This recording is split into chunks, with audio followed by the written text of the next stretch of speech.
As of this morning, CENTCOM confirms that B-2 Spirit stealth bombers are flying non-stop combat missions from Whiteman Air Force Base in Missouri directly into Iranian airspace and back. CENTCOM has published video showing B-2 Spirit bombers taking off for raids on Iran, flying global non-stop missions from their home base in Whiteman, Missouri, targeting Iran's missile caves. These facilities are built deep under mountains and are primarily used for storage. But some have the ability to launch ballistic missiles through apertures in their ceilings. That is not a drill. That is not a show of force. That is Operation Epic Fury on day 15, and the tempo is accelerating. Simultaneously, roughly 2,500 Marines and at least one amphibious assault ship are headed for the Middle East, according to a U.S. official who told the Associated Press. C-17 Globemaster III cargo aircraft have been the backbone of this entire buildup, shuttling between the Gulf, Souda Bay, Sofia, and Ramstein Air Base, highlighting the scale of the logistical effort behind the ongoing American military buildup toward the Middle East. And now oil prices have broken the $100 barrier. The latest surge came after Iran's Supreme Leader Mojtaba Khamenei pledged to maintain the effective closure of the Strait of Hormuz, which normally transports about 1/5 of global oil supplies.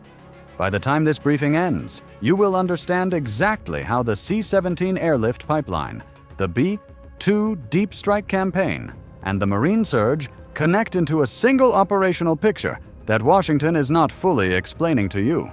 Let us start with the force structure. Beginning in late January 2026, the United States carried out its largest military buildup in the Middle East since the 2003 invasion of Iraq, deploying air, naval, and missile defense assets amid escalating tensions with Iran. This was not a response to a crisis that happened overnight. This was planned, staged, and sequenced across weeks. According to one report on Saturday, February 7th, as many as 112 C-17 Globemaster III military cargo planes entered the region. That number deserves context. The entire United States Air Force operates approximately 222 C-17EE. The United States Air Force was in the midst of an extraordinary strategic airlift operation, with at least 112 C-17 Globemaster III heavy transport aircraft reported to be in or en route to the Middle East, involving nearly half of the total fleet. A retired Air Force lieutenant colonel and former White House military aide compared it directly to Desert Storm. Buzz Patterson highlighted the scale, stating that 112 C-17s are in or on their way to the Middle East, calling it, like Desert Storm, a lot. The C-17 Globemaster III is not a fighter. It is not a bomber. It is the aircraft that makes everything else possible. Its cargo compartment is roughly 88 feet long, 18 feet wide, and over 12 feet high, built for outsized military freight, and it can accommodate virtually all of the Army's air transportable equipment, including a 69-ton M1 Abrams main battle tank. Each C-17 can carry up to 170,000 pounds of cargo, including troops, armored vehicles, munitions, and air defense systems such as Patriot or TIE-RD batteries. When you see C-17s moving in mass formation, you are watching the logistical foundation for sustained combat operations being laid in real time. This is not routine traffic. Strategic airlift is what turns a deployment into a sustained operation. These aircraft were funneling through Ramstein Air Base in Germany, Al Udeid Air Base in Qatar, Prince Sultan Air Base in Saudi Arabia, and Muwafaq Salti in Jordan. That kind of geographic spread tells military planners one thing. This campaign was designed to absorb Iranian retaliation and keep operating. Now let us talk about the strike aircraft carrying the heaviest payload. CENTCOM announced on March 1st that the U.S. Air Force launched strikes against Iran, utilizing B-2 Spirit stealth bombers. The strikes included B-2 stealth bombers flying round-trip missions from the United States to drop 2,000-pound penetrating bombs on underground ballistic missile facilities. The B-2 Spirit is perhaps the most fearsome aircraft in the American arsenal, produced by Northrop Grumman and operated by U.S. Air Force Global Strike Command, it is capable of delivering nuclear payloads and 30,000-pound bunker-busting bombs, with its stealth design enabling long-range precision strikes while avoiding radar detection in contested airspace. The B-2 is the only aircraft capable of carrying the GBU-57/B massive ordnance penetrator, a 30,000-pound bomb designed to destroy deeply buried and fortified targets. When this weapon strikes a mountain, the mountain loses. Iran's underground missile complexes were specifically designed to survive conventional bombardment. The B-2 was specifically designed to make that calculation wrong. And CENTCOM confirmed it is being used exactly for that purpose, flying from central Missouri, refueling over the Atlantic and the Mediterranean, striking deep inside Iranian territory, and flying home. In-flight refueling is critical for the B-2 bombers making the long flight to the Middle East from the U.S. mainland, while aircraft in the region can be refueled mid-flight to stay near the battlefield longer. Each round-trip mission covers more than 12,000 miles. The crew is in the air for over 30 hours. That is the definition of global strike capability being exercised in real-world combat. Not a test, not a deterrence signal. Live bombs on live targets. But the B-2s are not operating alone. CENTCOM says a range of fighter jets have seen action in the war's first days, including F-16 flown by the Air Force, F/A-18 flown by the Navy and Marine Corps, and stealthy Air Force F-22s. On February 24th, it was reported that 12 F-22 fighter jets had been deployed to Ovda Air Base in southern Israel, the first U.S. deployment of offensive weaponry in Israel. That deployment alone was historic. F-22 Raptors on Israeli soil, flying combat sorties into Iranian airspace from a joint base with the Israeli Air Force. Military analysts had predicted this was possible. Now it is confirmed. A drone unit called Task Force Scorpion Strike was activated in the Middle East, designed to quickly deliver low-cost and effective drone capabilities into the hands of warfighters. These are American replicas of Iran's own Shahed drones, turned around and sent back at Iranian positions. The low-cost unmanned combat attack system is essentially a knockoff of the Iranian-designed Shahid 136 drones that Russia used in large numbers in Ukraine, and CENTCOM stated these drones are now delivering American-made retribution. The naval dimension is equally massive. On February 13th, sources stated that USS Gerald R. Ford was en route to the Middle East, creating an uncommon two-carrier deployment that constituted one of the most significant force postures in the region since the 2003 invasion of Iraq. The arrival of the Ford and its strike group marks the largest deployment of naval assets to the region since 5 carrier battle groups assembled at the beginning of Operation Iraqi Freedom.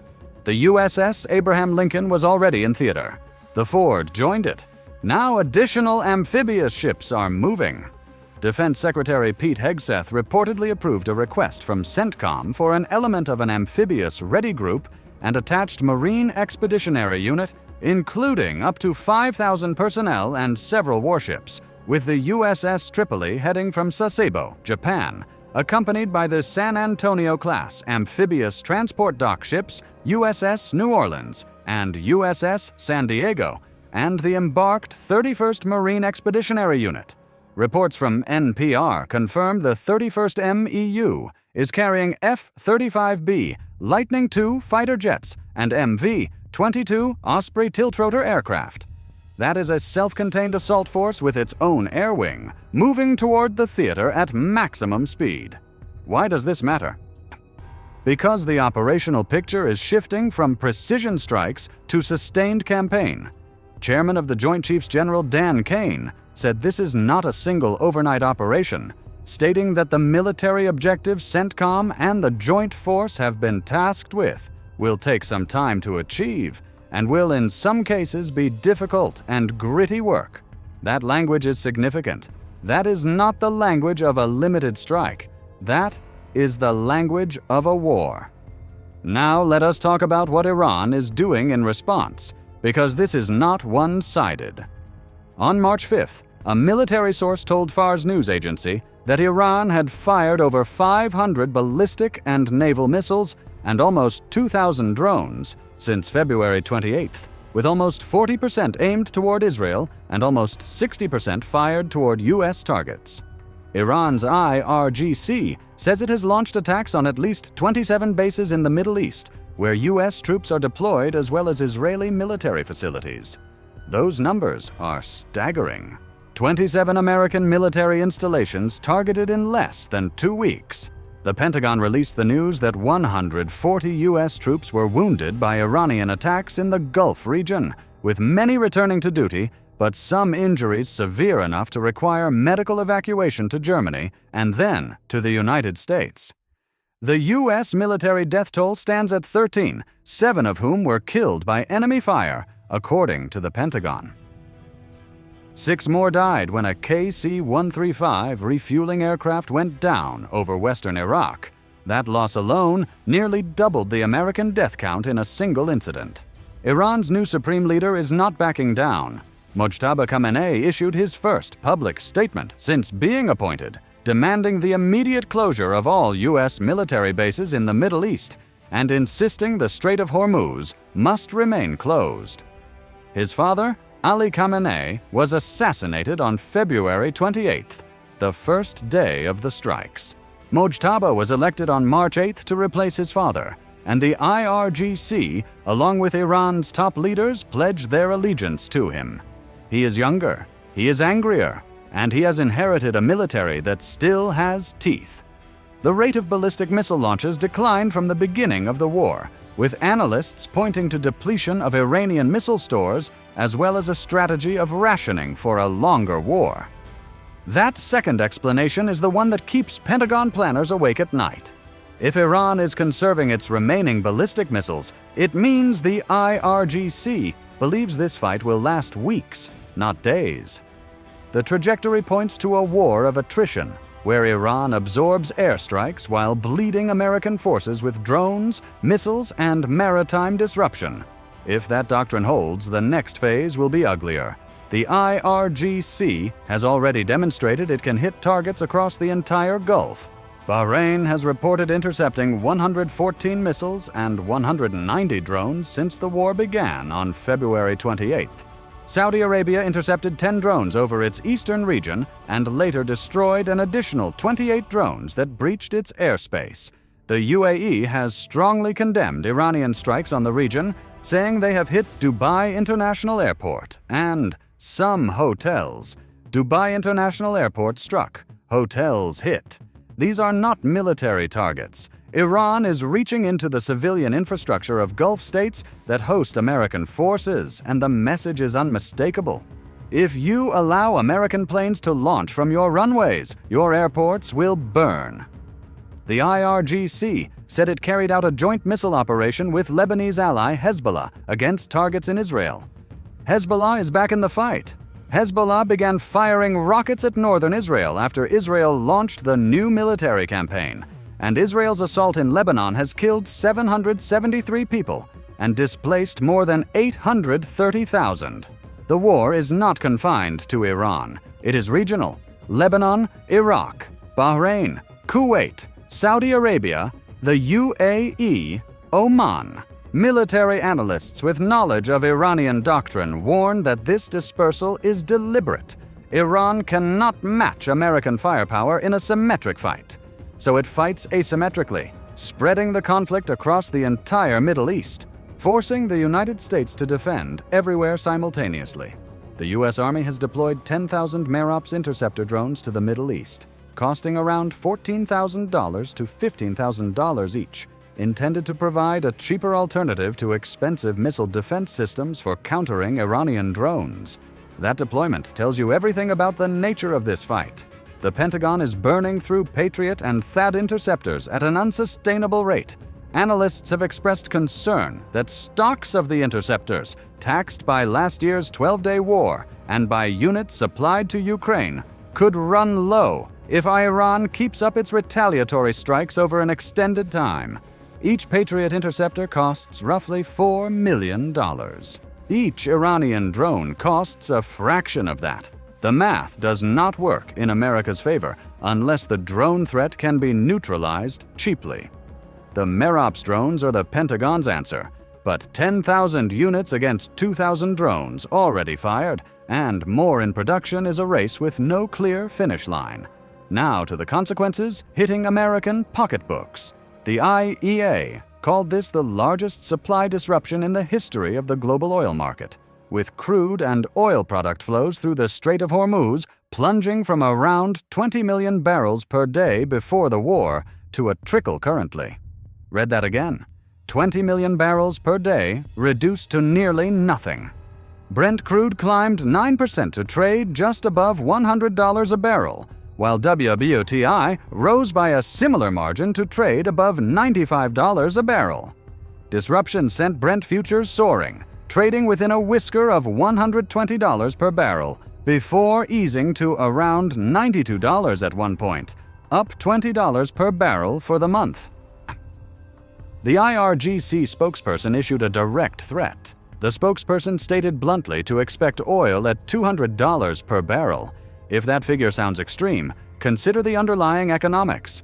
Saudi Arabia, Iraq, Kuwait, and the UAE exported around 14 million barrels per day before the war, with only 5 to 6 million able to be exported through Saudi and UAE pipelines that bypass the strait, leaving around 9 million barrels per day bottlenecked.